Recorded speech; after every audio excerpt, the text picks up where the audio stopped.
Hi friends, welcome back to my channel Lakshmi tailoring ವ್ಲಾಗ್ಗೆ ನಿಮಗೆಲ್ಲರಿಗೂ ಸ್ವಾಗತ. ಇವತ್ತು ಏನಪ್ಪ ಅಂದರೆ ನಾನು ಸಿಂಪಲ್ಲಾಗಿ ರೌಂಡ್ ನೆಕ್ ಯಾವ ರೀತಿ ತೆಗೆಯೋದು ಅಂತ ಹೇಳ್ಕೊಡ್ತಾ ಇದ್ದೀನಿ. ಫ್ಯಾಬ್ರಿಕ್ ನಾನು ಆಲ್ರೆಡಿ ಕಟ್ ಮಾಡಿದ್ದೀನಿ. ಸೊ ಲೈನಿಂಗ್ ಇದು ಮತ್ತು ಏನಪ್ಪ ಅಂದರೆ ಬಿಗಿನರ್ಸ್ ಇರ್ತಾರಲ್ವ ಅವ್ರಿಗಾಗಿ ಈ ವಿಡಿಯೋ.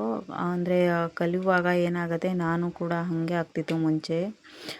ರೌಂಡ್ ಶೇಪ್ ತೆಗಿಬೇಕಾದ್ರೆ ಆ ಕಡೆ ಈ ಕಡೆ ಹೆಚ್ಚು ಕಡಿಮೆ ಆಗ್ತಿತ್ತಲ್ಲ. ಸೊ ಅಂಥವ್ರಿಗೆ ಒಂದು ಟಿಪ್ಸ್ ಸಹಿತ ಹೇಳ್ತಾ ಇದ್ದೀನಿ. ವಿಡಿಯೋ ಪೂರ್ತಿ ನೋಡಿ ಮತ್ತು ಯಾವ ರೀತಿ ಇದೆ ಅಂತ ಹೇಳಿ. ಸೊ ನಿಮಗೆ ಅರ್ಥ ಆಗಿಲ್ಲ ಅಂದರೆ ಕಮೆಂಟಲ್ಲಿ ತಿಳಿಸಿ, ಮತ್ತೆ ಹೇಳೋಕ್ಕೆ ಟ್ರೈ ಮಾಡ್ತೀನಿ ನಾನು. ಬನ್ನಿ ಇವಾಗ ನಾನು ಯಾವ ರೀತಿ ತೋರಿಸ್ಕೊಡ್ತಾ ಇದ್ದೀನಿ ಅಂತ ನೋಡಿ ನೀವು. ಸೊ ಇದು ಬಂದುಬಿಟ್ಟು ನಾನು ಲೈನಿಂಗ್ ಬಟ್ಟೆನ ಕಟ್ ಮಾಡಿದೆ. ಇದಕ್ಕೆ ನಾನು 5 ಇಂಚ್ ಶೋಲ್ಡರು, 8 ಇಂಚ್ ಎದೆ ಸುತ್ತಳತೆ, 2 ಇಂಚ್ ಶಿಲಾಯಿ ಮಾರ್ಜಿನು, ಕೆಳಗಡೆ 7 ಇಂಚ್ ಸೊಂಟದ ಸುತ್ತಳತೆ, 1 ಇಂಚ್ ಡಾರ್ಟು ಮತ್ತು 2 ಇಂಚ್ ಶಿಲಾಯಿ ಮಾರ್ಜಿನ್. ಈ ರೀತಿ ನಾನು ಕಟಿಂಗ್ ಮಾಡಿ ಅಂದರೆ ಹಾಕಿ ಮಾರ್ಕ್ ಹಾಕಿ ಕಟಿಂಗ್ ಮಾಡಿದ್ದೀನಿ. ಸೊ ಇವಾಗ ಇಲ್ಲಿ ಬಂದುಬಿಟ್ಟು 9 ಇಂಚಿಗೆ ಒಂದು ನೆಕ್ಕನ್ನು ತೆಗಿತಾ ಇದ್ದೀನಿ ನೋಡಿ. ಸಿಂಪಲ್ಲಾಗಿರುತ್ತೆ, ಆದರೆ ಕೆಲವ್ರಿಗೆ ಬರಲ್ಲ ಇದು, ಹಾಗಾಗಿ ಹೇಳ್ಕೊಡ್ತಾ ಇದ್ದೀನಿ. ಸೊ ಬರೋರು ಇಗ್ನೋರ್ ಮಾಡಿ. ಇವಾಗ ನೋಡಿ ಈ ರೀತಿ ನಾನು ಅರ್ಧ ಇಂಚಿಗೆ ಒಂದು ಮಾರ್ಕನ್ನು ಮಾಡಿಬಿಟ್ಟು ರೌಂಡ್ ಶೇಪ್ ಯಾವ ರೀತಿ ಕೊಡ್ತಾ ಇದ್ದೀನಿ ಅಂತ. ಸೊ ಇದೇ ರೀತಿ ನೀವು ಕೂಡ ಕೊಡಿ. ಹೊಸಬ್ರು ಯಾರು ನನ್ನ ಚಾನಲ್ನ ನೋಡ್ತಿರೋರು ಚಾನಲ್ನ ಸಬ್ಸ್ಕ್ರೈಬ್ ಮಾಡಿಬಿಟ್ಟು ನೋಡಿ, ಫ್ರೆಂಡ್ಸ್ ಆ್ಯಂಡ್ ಫ್ಯಾಮ್ಲಿಗೆ ಶೇರ್ ಮಾಡಿ. ಸೊ ಟೈಲರಿಂಗ್ ಕಲಿಯೋರು ಇರ್ತಾರಲ್ವ ಅವ್ರಿಗೆ ಶೇರ್ ಮಾಡಿ, ಬಿಗ್ನರ್ಸ್ಗೆ. ಇವಾಗ ನೋಡಿ ಆಲ್ಮೋಸ್ಟ್ ಎಲ್ಲ ಕಟ್ಟಿಂಗ್ ಆಯಿತು. ಇವಾಗ ನಾವು ಫ್ಯಾಬ್ರಿಕ್ ಹಾಕೋಣ. ಮೇನ್ ಫ್ಯಾಬ್ರಿಕ್ಕು ಉಲ್ಟಾ ಹಾಕಬೇಕು ನೋಡಿ. ಅಂದರೆ ನಾವು ಸ್ಟಿಚಿಂಗ್ ಮಾಡುವಾಗ ಅದು ಸೀದಾ ಇರಬೇಕು, ಯಾಕಂದರೆ ನಾವು ಫೋಲ್ಡಿಂಗ್ ಮಾಡೋದೈತೆ. ಸೊಂಟಕ್ಕೆ ಯಾವುದೇ ಥರ ನಾನು ಪಟ್ಟಿ ಕೊಡ್ತಾ ಇಲ್ಲ, ಅದರಲ್ಲೇ ಫೋಲ್ಡ್ ಮಾಡಿಬಿಟ್ಟು ಹೊಲಿತೀನಿ. ಫಿನಿಶಿಂಗ್ ತುಂಬ ಚೆನ್ನಾಗಿ ಬರುತ್ತೆ.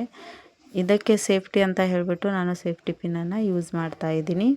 ಸೊ ಏನಕ್ಕೆ ಈ ಪಿನ್ನನ್ನು ಯೂಸ್ ಮಾಡಬೇಕು ಅಂದರೆ, ಇದು ಟ್ರೆಂಡಿಂಗ್ ಸೀರೆ ಅಲ್ವಾ. ಸೊ ಹಾಗಾಗಿ ಇದು ಜರಿಯುತ್ತೆ ನೋಡಿ, ಶೈನಿಂಗ್ ಕೊಡುತ್ತೆ ಸೀರೆ ಇದು. ಸೊ ಜರಿತಾ ಇದೆ, ಹಾಗಾಗಿ ನಾನು ಪಿನ್ಗಳನ್ನು ಅಟ್ಯಾಚ್ ಮಾಡ್ತಾ ಇದ್ದೀನಿ. ನೀವು ಕೂಡ ಬಿಗಿನರ್ಸ್ ಆಗಿದ್ದಲ್ಲಿ ಪಿನ್ನನ್ನು ಹಾಕಿ. ಮತ್ತು ಅರ್ಧ ಇಂಚಿಗೆ ಈ ರೀತಿ ಸೊಂಟದ ಸುತ್ತಳತೆ ಏನಿದೆ ಅಲ್ಲಿಗೆ ನಾವು ಫಸ್ಟಿಗೆ ಸ್ಟಿಚ್ ಹಾಕ್ಕೊಳ್ಳೋಣ. ಈ ರೀತಿ ಹಾಕಿದ ಮೇಲೆ ಉಳಿದಿರೋ ಫ್ಯಾಬ್ರಿಕ್ ಏನಿದೆ ಅದನ್ನು ಕಟ್ ಮಾಡಿ ತೆಗೆಯೋಣ. ಈ ರೀತಿ ತೆಗಿಬೇಕು. ತುಂಬ ಸಿಂಪಲ್ಲು, ಟಿಪ್ಸ್ ಸಹಿತ ಹೇಳ್ತೀನಿ. ಎಲ್ಲೂ ವಿಡಿಯೋ ಸ್ಕಿಪ್ ಮಾಡಬೇಡಿ, ವಿಡಿಯೋ ಪೂರ್ತಿ ನೋಡಿ ಅಂತ ಹೇಳೋಕ್ಕೆ ಇಷ್ಟಪಡ್ತೀನಿ. ಯಾಕಂದರೆ ಕಲಿಯೋದು ತುಂಬಾ ಇದೆ ಇದರಲ್ಲಿ. ಸೊ ಇವಾಗ ಇಷ್ಟ ಆಯಿತು ನೋಡಿ. ಕೆಳಗಡೆಯಿಂದ ಇವಾಗ ನಾನು ಸ್ಟಿಚ್ ಮಾಡಿಕೊಂಡೆ. ಸೊ ಮೇಲೆ ನೆಕ್ಕಲ್ಲಿ ಯಾವ ರೀತಿ ನಾವು ಕಟಿಂಗ್ ಮಾಡಬೇಕು, ಕೆಲವ್ರು ಏನು ಮಾಡ್ತಾರೆ ಡೈರೆಕ್ಟಾಗಿ ಸ್ಟಿಚ್ ಹಾಕಕ್ಕೆ ಹೋಗ್ತಾರೆ, ಬಿಗಿನರ್ ಕಲಿಯೋರು. ಸೊ ಆ ರೀತಿ ಹಾಕಬಾರ್ದು. ಪರ್ಫೆಕ್ಟಾಗಿರೋರು ಏನು ಮಾಡ್ತಾರೆ ಅಂದರೆ ಹಾಕ್ತಾರೆ. ನಾನು ಕೂಡ ಹಾಗೆ ಹಾಕ್ತೀನಿ. ಸೊ ಇವಾಗ ನಿಮಗೆ ಅಂತ ನಾನು ತೋರಿಸ್ಕೊಡ್ತಾ ಇದ್ದೀನಿ ನೋಡಿ. 1 ಇಂಚದ ಮುಂಚೆ ಒಂದು ಲೈನ್ ಏನು ಬರುತ್ತೆ, ಆ ಲೈನ್ಗೆ ನಾವು ಈ ರೀತಿ ಮಾರ್ಕ್ ಮಾಡಬೇಕು ನೋಡಿ. ಇಂಚ್ ಪಟ್ಟಿಯಲ್ಲಿ ತೋರಿಸಿದ್ದೀನಿ. ಆ ರೀತಿ ನಾವು ಈ ರೀತಿ ಡಾಟ್ ಹಾಕ್ಕೊಂಡ್ಬಿಟ್ಟು ಇದನ್ನು ರೌಂಡಾಗಿ ನಾವು ಶೇಪ್ ತಗೋಬೇಕು. ಈ ರೀತಿ ನೋಡಿ, ರೌಂಡ್ ಫುಲ್ ನೆಕ್ ಪೂರ್ತಿ ಹಾಕ್ತೀನಿ. ಟೈಮ್ ಚೂರು ಜಾಸ್ತಿ ಹತ್ತಿದ್ರೂ ಪರವಾಗಿಲ್ಲ, ನೀಟಾಗಿ ಫಿನಿಶಿಂಗಾಗಿ ಇರಬೇಕು. ಯಾವುದೇ ಥರ ಬಟ್ಟೆ ನಾವು ಹಾಳು ಮಾಡಬಾರ್ದು. ಕಸ್ಟಮರು ಇಷ್ಟಪಟ್ಟು ತಂದಿರ್ತಾರೆ ನೋಡಿ. ಸೊ ಈ ರೀತಿ ಇವಾಗ ನಾನು ಡಾಟ್ ಕೊಟ್ಟಾಯಿತು. ಇವಾಗ ಇದಕ್ಕೆ ನಾನು ರೌಂಡ್ ನೆಕ್ಕನ್ನು ಹಾಕ್ತೀನಿ ನೋಡಿ. ಸೊ ನೋಡಿ ಯಾವ ರೀತಿ ನಾನು ರೌಂಡಾಗಿ ತೆಗಿತಾ ಇದ್ದೀನಿ. ನೀವು ಕೂಡ ಅದೇ ರೀತಿ ತೆಗಿ, ತುಂಬ ಚೆನ್ನಾಗಿ ಫಿನಿಶಿಂಗಾಗಿ ಬರುತ್ತೆ. ಸೊ ನಾನು ಇಷ್ಟು ಬಟ್ಟೆ ಏನಕ್ಕೆ ತೊಗೊಂಡಿದ್ದೀರಾ ಅಂತ ನೀನು ಅನ್ಬೋದು. ನಾನು ಇಷ್ಟು ತೊಗೊಳ್ಳಲ್ಲ ಆಲ್ಮೋಸ್ಟು, ಯಾಕಂದರೆ ನಾನು ಅದು ಏನಿದೆ ಮಷೀನಲ್ಲಿ ನಾನು ಹಾಕುವಾಗ ಎಷ್ಟು ಕೂರುತ್ತೆ ನೋಡಿ ಅಷ್ಟೇ ತೊಗೋತೀನಿ. ಇದು ಬಂದುಬಿಟ್ಟು ಬಿಗಿನರ್ಸ್ಗೆ ಆಗಿರೋದ್ರಿಂದ ಬಟ್ಟೆ ಎಲ್ಲ ಮಿಕ್ಕಲ್ಲ ಅಲ್ವಾ. ಸೊ ಅಂಥವ್ರಿಗೆ ಅಂತ ಹೇಳಿಬಿಟ್ಟು ಈ ವಿಡಿಯೋನ ಮಾಡ್ತಾ ಇದ್ದೀನಿ. ಹಾಗಾಗಿ ನಾನು ಜಾಸ್ತಿನೇ ಬಟ್ಟೆ ತೊಗೊಂಡಿದ್ದೀನಿ ನೋಡಿ. ಅದು ಏನಕ್ಕೆ ಇಷ್ಟು ಬಿಡೋ ಅವಶ್ಯಕತೆ ಏನಿದೆ ಅಂತ ನೀವು ಕೇಳ್ಬೋದು. ಯಾಕಂದರೆ ಅದರಲ್ಲಿ ನಮಗೆ ನಾಟನ್ನು ಹಾಕಬೇಕು. ನಾಟ್ ಹಾಕಿದ್ರೆ ಮಾತ್ರ ನಮಗೆ ರೌಂಡ್ ಶೇಪಲ್ಲಿ ಆಕಾರ ಬರೋದು ನೋಡಿ. ಈ ರೀತಿ ನಾನು ಇವಾಗ ಫ್ಯಾಬ್ರಿಕನ್ನು ಕಟ್ ಮಾಡ್ತಾ ಇದ್ದೀನಿ, ಮೇನ್ ಫ್ಯಾಬ್ರಿಕ್ಕು. ಸೊ ನಾವು ಸ್ಟಿಚ್ ಮಾಡುವಾಗ ಅದು ಸೀದಾ ಇರಬೇಕು, ಫ್ಯಾಬ್ರಿಕ್ ನೆನಪಲ್ಲಿ ಇರಲಿ, ಉಲ್ಟಾ ಜೋಡಿಸ್ಬಿಟ್ಟಿರ. ಮತ್ತು ಈ ರೀತಿ ಎಲ್ಲನೂ ಆದಮೇಲೆ ನಾನು ಪಿನ್ಗಳೆಲ್ಲ ತಕ್ಕೋತೀನಿ. ಇವಾಗ ನಾಟನ್ನು ಹಾಕ್ತೀನಿ ನೋಡಿ. ನಾಟನ್ನು ಹಾಕ್ತಾ ಇದ್ದೀನಿ. ಈ ರೀತಿ ಕೊರಳು ಪೂರ್ತಿ ನಾವು ನಾಟನ್ನು ಹಾಕಿದ್ರೆ ನಮಗೆ ಫೋಲ್ಡಿಂಗ್ ಮಾಡುವಾಗ ಏರಪೇರ ಬಟ್ಟೆ ಬರಲ್ಲ. ಹಾಗಾಗಿ ನೋಡಿ ನಾನು ಅಲ್ಲಿ ಕೆಳಗಡೆ ಏನು ಹಾಕ್ತಾಯಿಲ್ಲ, ಬರೋ ಕರೆಕ್ಟಾಗಿ ಕಟ್ ಮಾಡ್ಕೊಂಡಿದ್ದೀನಿ. ಅಲ್ಲಿ ಹಾಕೋ ನೆಸೆಸಿಟಿ ಕೂಡ ಇಲ್ಲ. ಈ ರೀತಿ ಇವಾಗ ಫೋಲ್ಡಿಂಗನ್ನು ತಗೋತಾ ಇದ್ದೀನಿ ನೋಡಿ. ಹೀಗೆ ತೆಗಿಬೇಕು. ಒಳಗಡೆ ಅಂದರೆ ಓಪನ್ ಇರುತ್ತಲ್ಲ ಅಲ್ಲಿ ಕೈ ಹಾಕಿಬಿಟ್ಟು ಈ ರೀತಿ ತಗೊಂಡ್ರೆ ನಮಗೆ ಪರ್ಫೆಕ್ಟಾದ ಲೈನಿಂಗ್ ಬಟ್ಟೆ ಅಟ್ಯಾಚ್ ಮಾಡಿರೋ ಬ್ಲೌಸ್ ಕೊರಳು ರೆಡಿಯಾಗಿರುತ್ತೆ. ಸೊ ಈ ರೀತಿ ನಾವು ಬಟ್ಟೆ ಎಲ್ಲ ಜರುಗಿಸ್ತಾ ಫಸ್ಟ್ ನೆಕ್ಕಿಗೆ ಹಾಕಬೇಕು, ತಳಗಡೆ ಹಾಕಬಾರ್ದು. ಯಾಕಂದರೆ ನೆಕ್ಕಲ್ಲಿ ಬಟ್ಟೆ ಉಳಿದ್ರೆ ಅಸಹ್ಯ ಕಾಣುತ್ತೆ. ಹಾಗಾಗಿ ನಾವು ತೆಳಗಡೆ ಅಡ್ಜಸ್ಟ್ ಮಾಡ್ಕೋಬೋದು ಬಟ್ಟೆ ಏನಾದರೂ ಉಳಿದ್ರೆ ಮಿಕ್ಕಿದ್ರೆ. ಅಂದರೆ ಇವಾಗ ಬಟ್ಟೆ ಉಳಿದ್ಬಿಟ್ಟು ಹೀಗೆ ಉಬ್ಕೊಂಡವ್ರ ಥರ ಆಗುತ್ತಲ್ವ. ಹಾಗಾಗಿ ನಾವು ಫಸ್ಟಿಗೆ ಏನು ಮಾಡಬೇಕು, ನೆಕ್ಕಿಗೆ ನಾವು ಈ ರೀತಿ ಸ್ಟಿಚ್ಚನ್ನು ಹಾಕಬೇಕು ನೋಡಿ. ಸೊ ಇವಾಗ ನಾನು ಬಟ್ಟೆನ ಜರುಗಿಸ್ತಾ ಈ ರೀತಿ ನಾನು ಬಟ್ಟೆ ಪೂರ್ತಿ ಕೊರಳು ಪೂರ್ತಿ ನಾನು ಸ್ಟಿಚ್ಚನ್ನು ಹಾಕಾಯಿತು.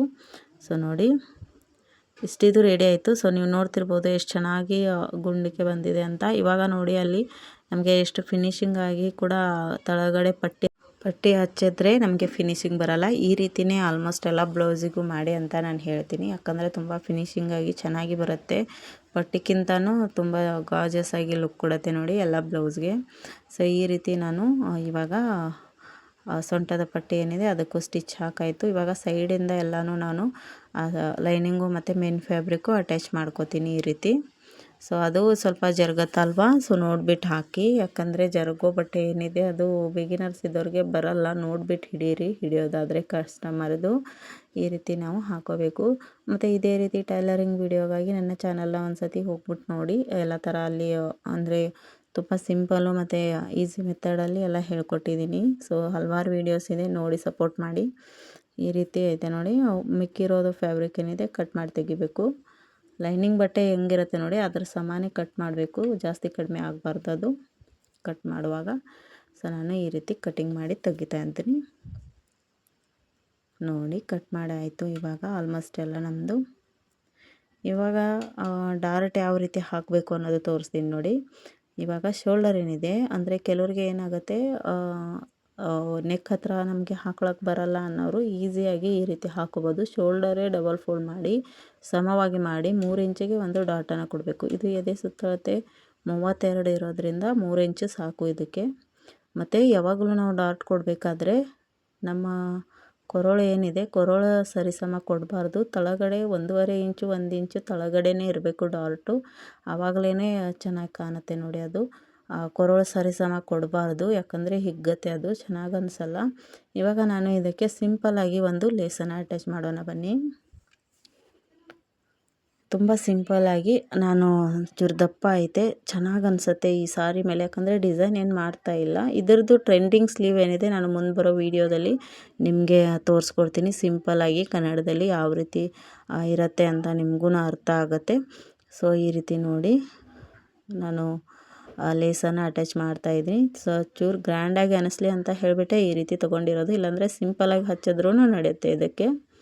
ಸೊ ನಾನು ಕೂಡ ಒಂದೇ ಹೇಳಿ ಇದಕ್ಕೆ ಲೇಸನ್ನು ಹಚ್ತಾಯಿದ್ದೀನಿ. ಅವರೇನು ಹೇಳಿರಲಿಲ್ಲ ಕಸ್ಟಮರು, ಆದ್ರೂ ಚೆನ್ನಾಗಿ ಅನಿಸುತ್ತಲ್ಲ ಅಂತ ಹೇಳಿಬಿಟ್ಟು ನಾನು ಹಚ್ತಾಯಿದ್ದೀನಿ. ಸೊ ನೋಡ್ತಿರ್ಬೋದು ಯಾವ ರೀತಿ ಬಂದಿದೆ ನೆಕ್ಕು ಅಂತ.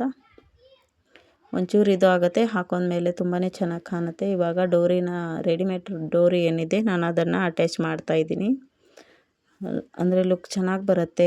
ಇದು ನೀಲಿ ಜಾಂಬಳೆ ಕಲರ್ ಆಗಿರೋದ್ರಿಂದ ಪರ್ಪಲ್ ಕಲರು. ಸೊ ಇದಕ್ಕೆ ಗೋಲ್ಡನ್ ಕಲರು ತುಂಬ ಚೆನ್ನಾಗಿರೋ ಮ್ಯಾಚಿಂಗು ಆಗತ್ತೆ ನೋಡಿ. ಸೊ ಈ ರೀತಿ ನಾವು ಇದಕ್ಕೆ ಹಿಂದಕ್ಕೆ ಮುಂದಕ್ಕೆ ಮಾಡಿಬಿಟ್ಟು ಇದು ಹಾಕೋಬೇಕು, ದಾಪ್ ಟಿಪ್ಪನ್ನು ಹಾಕೋಬೇಕು. ಈ ರೀತಿ ಐತೆ ಆಗಿದೆ ನೋಡಿ. ಇವಾಗ ನೀವು ನೋಡ್ತಿರ್ಬೋದು ನೆಕ್ ತುಂಬಾ ರೌಂಡು ಚೆನ್ನಾಗಿ ಬಂದಿದೆ. ಸೊ ಲೈಕ್ ಹೆಂಗಂದರೆ ಇವಾಗ ನಿಮಗೆ ಯಾವ ರೀತಿ ಬೇಕು ನೋಡಿ ಆ ರೀತಿ ಮಾಡ್ಕೋಬೋದು. ಇದೇ ಥರ ವೀಡಿಯೋಗಾಗಿ ಸಿಗ್ತೀನಿ ಮುಂದಿನ ವೀಡಿಯೋದಲ್ಲಿ. ಬಾಯ್ ಬಾಯ್ ಫ್ರೆಂಡ್ಸ್.